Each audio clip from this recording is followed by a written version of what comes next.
Yes, sir, baby. On the Radar Radio. Yo, special guest in the building. YSL in the building. t-shyne in the building. You dig. As you can see, Confetti Nights.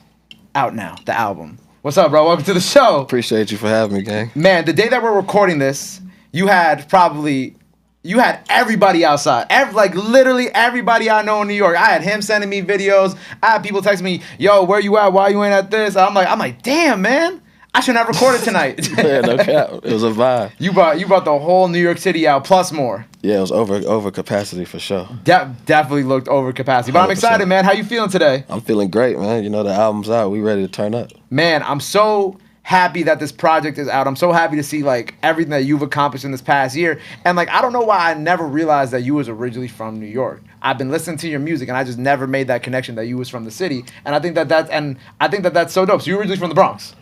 I'm from the East Hampton first, then the Bronx. Okay, it's like both. I claim both. Where in the Bronx were you from? First, I lived on Gun Hill Road. Okay. And then I lived on 216th and White Plains. Okay, word. Yeah. So growing up, you had I'm sure you had some pretty big New York music influences before anything else. 100%. Like the first thing I was listening to was like Biggie, Nas, Jay-Z. Of course, the trifecta. Yeah. So with this project being out, man, it's been a couple years since your last project. What does this project mean for you right now? You know what I'm saying? Because the last project was 2019, 2018. Yeah. So it's been a couple years. So what does this mean for you right now? Why now? Why wait so long? It's just like the moment, you know what I'm saying? I had to get the sound that I wanted and just make sure everything is how I wanted it to be, you know what I'm saying? Plus COVID and everything like that. You just wanted to, I was just building my sound up and then getting the right music and then the right songs, and now we here. Did you feel like during COVID it kind of messed up some things, or what was that like for you? I mean, yeah, but I would say the project was in a different place. So I'm happy that you know what I'm saying, it went how it went, because I got to really hone in and get it how I wanted it to be, you feel me? How many changes did this project go through then? Oh my God, to the last second, man. You can ask anybody. He's laughing in the corner. He's laughing. They're smiling. I'm talking about we made decisions I'm talking about the very last second type shit. Oh, you like that? Yeah, yeah. What was the most last second decision that you made on this album? Was it the JID song? Yeah, the song was JID. We did it at the very end, and I was like, we got to put this on there. You know what I'm saying? They're like, bro. They're like, was it the rest of the album already turned in? Damn near. It was supposed to be turned in. Yeah. It might as well have been all turned in already. Right. So you just pulled through. You were like, look, me and JID got this song, which actually it's so funny because out of all the songs, that was one of the ones that I was like, oh, this song is hard. Yeah. That was one of my favorites off the project too. Thank you, man. So I think that's kind of, so it worked out. It definitely worked out. Yeah, shout out my boy JID too. So you and JID a couple weeks before the album comes out just got together and we're like, all right, we're gonna do this song, and then we had been talking, and we've been talking. I actually did 2 records with him during COVID. It was when I was living in Malibu. I did 2 joints with him, and then when my project came around, we just linked, did it, and then did this one, and I was like, man, this got to go on the project.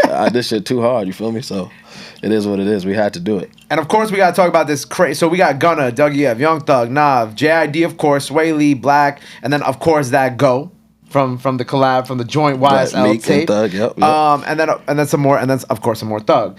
I love how I feel like this album is perfectly balanced between features and and you. Yeah. You know what I'm saying? Yeah. And the Sway and the Black, I was like, I like this combo that you put on this record, right? So when you were going about putting this project together, and apparently now, according to you, the many changes that this project went through, when you were picking the people to put on this project, how did you kind of go about that? Because I'm sure, it being 3 to 4 years since the last one, you wanted this time around to, have enough of you, but also, give some people some of the features that they wanted also. Yeah. I mean, the features really just come naturally, you know what I'm saying? Mm. And in my mind, I have the sound I want for the project and what I want to do. So if I felt like there's features, that didn't make it because it wasn't for this, you know what I'm saying? It might be for something later, but I just felt like the features I picked was the right songs and the right moment for what I'm trying to do right now, you know what I'm saying? Do you have a particular favorite feature? Yes. You can't name anything on that Go because that's been out. Nah, yeah. I mean, still ain't finished with Gunna is crazy. Okay, yeah. And then what's another one that I think is crazy? I mean, I like them all, really. Of course, you have to like them all. It's your project. Yeah, but I mean, of course, all the Thug records too. And actually, one of my favorite ones is actually with Dougie B. I mean, Dougie F. He's from He said he's Dougie from Jersey. B. No, I was with Dougie. Dougie B was there last night. Dougie B was at the party. Free Yeah. Dougie B, by the way. Yeah, that was crazy. That's crazy. Yeah, he got locked up this morning. Yeah, he got locked up today, the day that we're recording this. But my boy Dougie F, he's from Jersey, so we did this joint, and that was one of my favorites as well. It's like 2 songs in one kind of vibe. Yeah, I wasn't really too familiar with him before I heard the project, and then I started doing. I found his gram. I started looking more into him. I'm like, oh, this. I like this. Yeah, nah, he's dope. So you actually put me on to somebody with this project too. So I kind of fucked with that. Yeah, hell yeah. And so I know a big part of this. You're a big sports fan, of course. Right. And when I was looking at the project initially, and it has like the nice little executive produced by Young Thug, I'm like, all right, cool, that makes sense. And then I saw Kevin Durant, and I said, what the fuck? I'm like, I was not expecting that. It's in a good way though. Right, so right. How does Kevin Durant become? Because we know how Young Thug got involved with this, but how does Kevin Durant get involved with a project like this with you? Well, we started talking on Instagram initially. Okay. You know what I'm saying? Just shooting each other messages. Like, he's like, I like your shit. I like, he's one of my favorite basketball players. Of course. We just started linking through there. Then we met at Rolling Loud, New York, and started kicking it. He came to the studio, and then, naturally, I was like, man, you should just do the executive producer. That'd be fire. He's like, hell yeah, I'm down. And KD, like, he got music ear. Like, he's not, like, he really knows about music. And he likes bars. He's definitely super tapped in. I feel like whenever I see him, there have been a few New York artists over the course of my time doing the show who've come here and they're like, yeah, KD posting my music, like, and they were upcoming artists. They weren't. He's tuned in. He's tuned in for sure. So as an executive producer, right? What were Thug's and KD's roles on this album? Like, well, how did they contribute? Like, what did they do with you to kind of we had like sessions with both of them, and they're literally like telling me like what they like, what they don't like. I'm playing them different songs, and in my mind I have the songs that I might play them, and to me that might be a song that I want, but they might be like, I don't know about that, or there might be a song that I'm not even thinking about, and they're like, that's the one right there, like, you know what I'm saying? So they really doing like executive producing. It's not no cap. It's like for real. Like KD will come up to you and he'll be like, yo, bro, I ain't gonna hold you, man. This song ain't it.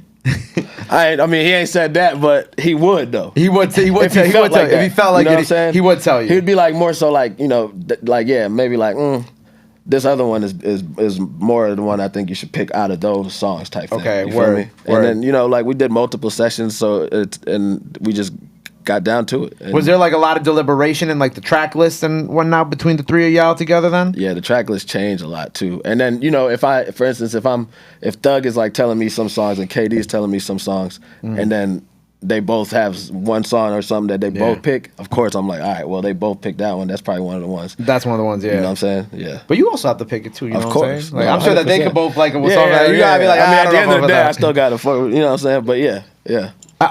Did you play sports growing up? Yeah. What'd you play? Basketball. Yeah. I played football when I was young too. Were you good at football? I was straight. Basketball better for sure. Obviously, because we see like the inspiration here. I'm gonna put the picture like right here. I hope I find it later on Google. But it's the album cover was originally inspired. The first album cover was inspired by this picture of Kobe. The original picture I used. I mean, even this cover is still inspired by that. You know what I'm saying? Yeah, but the original is like that. I was in like.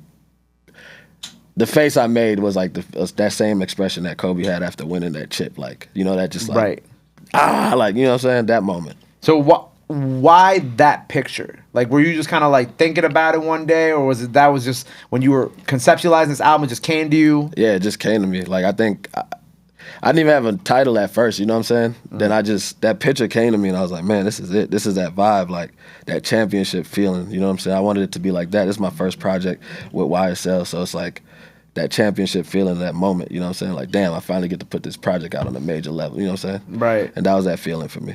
Damn, man, I love that. Yeah. So the original artwork, you got to put it out. Like, I feel like it's out. It's actually on Genius, bro. I don't know how they got it. It's on Genius. One of my songs leaked. Just kind of, One of my songs leaked, and I'm gonna peep right now. Yeah, it's definitely on Genius though. It's so one of the songs off the project leaked. Right. How do you personally deal with when things leak? Is it like, all right, I'm gonna put this out now, I'm not gonna put this out now? I'm looking for it right now. It just depends. There is one song that leaked and I still put it out because it's like it might be leaked, but that's like a small crowd compared to like I don't think it's there no more. Oh, it might not be. It might because now they actually have the real they have the real album artwork. Right. So like when songs leak for you, half the time it might come out, half the time it might not, depending, I guess. Yeah, it's just like what I feel, you know what I'm saying? But I don't let it leak. I'm not about to let a leak not let me put a song out either. You feel me? Right. Like, if it's hard, fuck it. Why not? There's still mad people who haven't heard it. Why not put it out? So why did the decision to change it from like that original cover to this? Like, what was the reason? I just felt like it needed to be updated. On the original cover, I have dreads. Obviously, I cut my hair. It was like, so I just need to update it and do it better. You know, just a new vibe. And I like how, like, I mean, you know, it came out fire. Yeah. Came out hard. Yeah. And I think, like, even like with the Kobe influence, like, I think that's beautiful, having KD involved on it. Like, I think that all that kind of just comes full circle with like your love for sports. Yeah. Kobe, that's my favorite basketball player. Rest in peace. Rest in peace, Kobe. What did Kobe mean to you? Like, man, that was like, to me, that's like my GOAT. You know what I'm saying? I know a lot of people put Michael Jordan, but growing up for me, that was Kobe Bryant. You know what I'm saying? It's weird because, like, I feel like there are certain moments in history, or like since we've been alive, that everybody remembers where they were when certain things happened. Like, you know, when the towers fell, I remember where I was, even though I was like 5 years old. I remember exactly where I was when, like, I got the TMZ alert on my phone about Kobe. Like, that's one of those things that I feel like everybody knows. It's crazy. I definitely know I was 100%. Yeah, that was a horrible day. I was always just sitting in my crib playing like video games, and I remember like I got the alert. I was like, ain't no way that this. I thought I got like a false notification. I was like, no fucking way. And I was in LA too, and you know I remember that day because it was so foggy that day. I had went out to get food and shit, and it was like OD foggy. See, like, and I lived in Malibu too, so you know it was like, that was. See, even you remembering what it was like that day is kind of creepy. Like, not like creepy, but it's like eerie at the. You know what I'm saying? Like, it's like, damn, it's like stepped outside. And it's Kobe. You know, you never would think like that's Kobe Bryant, bro. You know what I'm saying? Right. Rest in peace, Kobe. Rest in peace. Rest in peace, Kobe. So how does someone who, you know, is from New York originally, how do you originally link up with YSL? Like, how do you make that connection? Because obviously, you know, New York, Atlanta, like, how does that connection first start to build? Man, basically, I linked up with my boy TM88, Vito, my boy Vito, and my boy Strick. We all linked up. Strick. Yeah, we all linked up, and you know, we became cool and like just close, and then we all moved to LA together. Oh, word. Okay, and, cool. You know, we started doing shows out there, like High Times, all type of different shows. You know what I'm saying? And Thug had Metro Boomin as his DJ.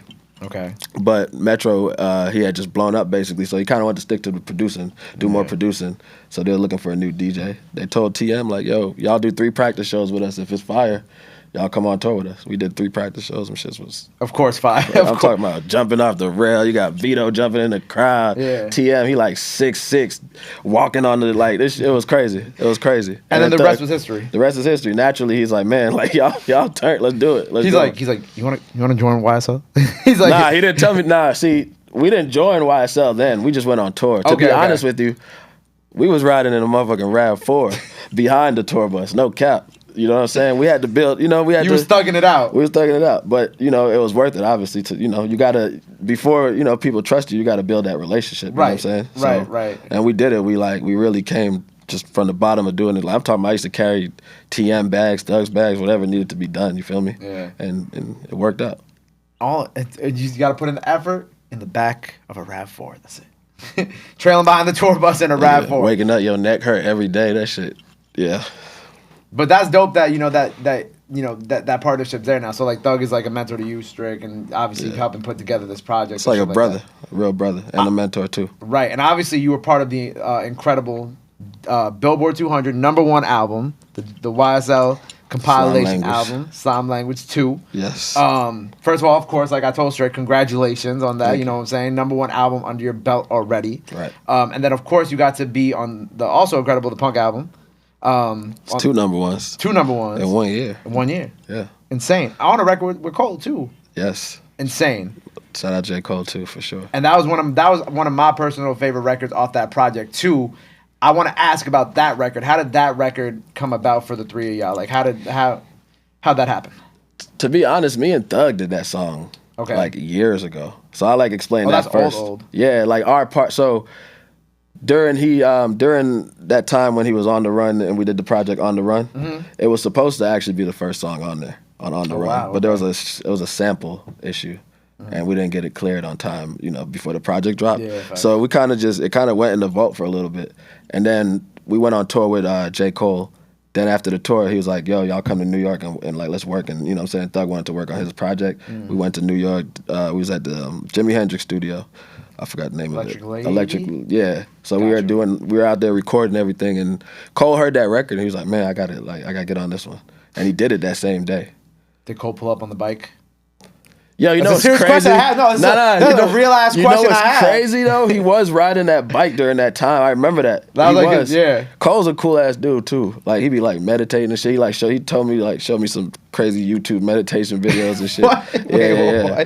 I be like, we be talking on some chill shit. I'll like ask him like, like send me some music that's not like rap shit that you listen to, and he'll send me like all these different types of shit. I do that with Black too. Like I just be liking to hear what other shit. My favorite thing about Cole, when Cole was doing riding the bike and shit like that, and he was like riding like the bus in Queens. So I'm originally from Queens, and then I lived in Queens when I went to school at St. John's. Right. And like one of the times, I think it was literally he put out one of the videos from like the back of like one of the buses that me and my guys would take. Yeah, and I'm like, and he went to one of the delis that we would go to too. I'm like, yo, how the fuck did we miss Cole at our deli? Yeah. Like how did we miss him at that corner store? He was it was really crazy. in Queens. He was really outside in Queens. Yeah. So I think I love hearing that stuff too, where you're like, oh yeah, he showed me some meditation videos. Like, of course. Yeah. Of course he did. Cole dope, man, for sure. Shout out J. Cole. 2 #1 albums, record with Cole, but we also have to talk about in the last project, you had a record with Max B. Right? Oh, Free the Wave. Now hold on. Free the Wave. I don't think people understand how some of the young people, they don't understand how legendary it is to have a record with Max B. If you know, you know, man. If you know, you know. If you know, you know. How the fuck? How did that happen? Because I saw that shit. I was like, wait. Real, man, I was always like a huge Max B fan, and when he went to jail, really, I had just like wanted to wait.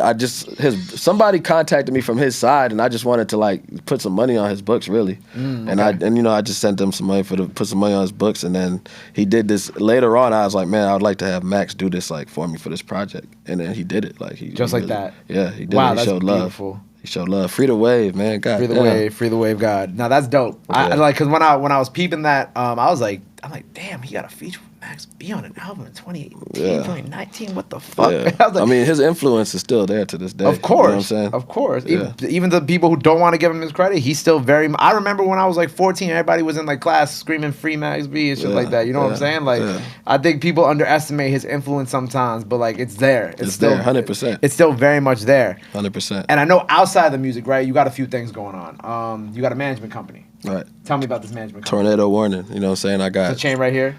Got the little tornado. This is my tornado. You know what I'm saying? Yeah. And then of course the YSL yep. piece. Yeah. Tornado Warning though. That's my management company. We got producers.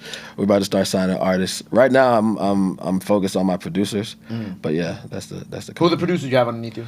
I got my boy Marzi. Okay. My boy Pain Kid. Those are like the 2 that I'm focused on mainly right now. I'm about to sign this other one, but I don't want to, talk about it. Don't talk about that yet. He's on my project though, but I ain't gonna. Okay. Well, that's a hint for everybody watching. Yeah. Yeah. So eventually we're gonna have also artists on the label. Yes. Cool. Yes. So it's just very much about kind of like giving back and whatnot. That's probably Strict at the door. If anybody wants to open the door for Strict. Yeah. Shout out my brother, man. Strict tried to pass me a blunt before we started doing this interview. I knew. Is it Strict? Is it Strict? Yes, of course. Yeah. Shout out Strict. Yeah, Strict in the building. Yeah, slick. Nice, man. I'm still, you know what I'm saying, turned up. They can't see. You dig what I'm saying? Definitely still turned up. I woke up the stairs and like he has a ski mask on. I'm like, what's up? I'm like, what's up, man? He's like, what's up? I'm Strict. I'm like, you motherfucker. But Strict in the building. But okay, so we got some artists that are eventually gonna be under your management. Definitely. Dope. Definitely. And what are you doing you got into the NFT space? Yep. What are we doing with that? Trying to turn up, man. I got a lot of different things going with the NFT space. I got some dope ones. D-Gods, if you want to know the next one, that I think is a good investment. D-Gods. D-Gods. Yeah. And I also, what was the other thing I peeped? I peeped you did something, you gave back to the Bronx, right? Yeah, so I did a Feed the Fam, I have a song called Feed the Fam. Yep. I just wanted to go back to the Bronx and just give back, because I used to be there. So I know the struggle. I know how hard it is living out there. Like I was down bad in the Bronx. You feel me? So now that I got a chance to give back, it was a perfect moment to do it. And then we just did one also in Cali, in Inglewood. Nice. Yeah. Nice. Yeah, the Bronx is crazy right now. Man. Even when we talking about this, we filming like Dougie B got arrested today, and Dougie B was at your party last night. Free Dougie B, free man. Dougie B, man. Yeah. Free my brother. Like that shit's crazy. But you are in that sense like tapped in with some of like the young guys out there, obviously because Doug's was there last night, so everybody popped out for you. Yeah, for sure. That was a vibe. That shit beautiful. Okay, so the project's out now. What else you working on this year? What else we got coming? Man, we're gonna do the debut, album. Debut album. Yeah. Okay. This is like my first project on YSL, but the debut album is on the way. So as we're talking into the future a little bit now, how do you want the debut album to differ from this? What is kind of your vision already? I know it's gonna switch up, but since it's an album, it's just like, you know, I want to do a lot more exploring. Like this one I did a lot, but I want to, you know, I might just, the type of songs might be different on this one. You know what I'm saying? Yeah. Like find a different sound from this one. Yeah. Obviously stick to this, but then, you know, I have some stuff going on. Like I'm doing some Afro beat stuff, just different vibes. Okay. Yeah. Is it with anybody? Is it by yourself? I got some that's with people. You got some. I didn't want to say too much, but some popping, you know. Yeah, okay. Afro beats folks. Stay tuned. Stay tuned. Well, look, I appreciate you being here, man. I appreciate the good energy. Shout out my YSL family. They in the building today. Sleddy. Before we sign off, let the people know where they can follow you at. Anything else you want to let them know? This camera right here. Follow me on Instagram at t-shyne, TSHYNE_ t-shyne on everything else. Slet. Boom. There you have it. Confetti Nights out now. t-shyne on the radar. My brother. My brother. Appreciate you. Thank you, brother. Boom. Boom. Fire.